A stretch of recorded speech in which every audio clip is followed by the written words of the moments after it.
धनंजय मुंडेंनी माझ्या नादी लागू नये, त्यांची अनेक प्रकरणं माझ्याकडे आहेत असा इशारा जरांगेंनी दिलाय। नागपूरहून आलेल्या महिलेने आपल्याला गंभीर माहिती दिल्याचा दावा जरांगेंनी केलाय। आरोप करणारी महिला फडणवीसांची नातलग असल्याचं देखील जरांगे म्हणाले।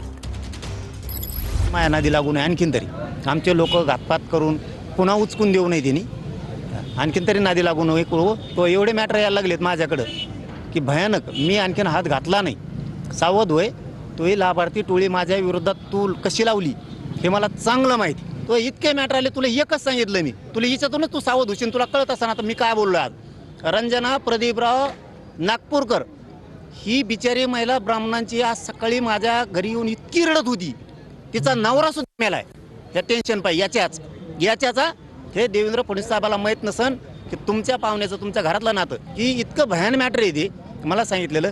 कारण ती शोभाताई फडणवीस यांच्या बहिणीची मुलगी त्यांच्या घरी दिलेली नागपूर मॅडमची। हे देवेंद्र फडणवीसला माहीत सुद्धा नसन आणखीन की किती प्रचंड मोठी फसवणूक आपल्याच पाहुण्यात झाली, म्हणजे त्यांच्याच पाहुण्याची। मी सांगाल ना वेळ आल्यावर, मग मी फक्त त्याला संदेश दिलाय की तुझे मॅटर सुद्धा माझ्याकडे यायला लागलेत, तू आमच्याच लोकांना घातपाताच्या सुपाऱ्या द्यायला लागला।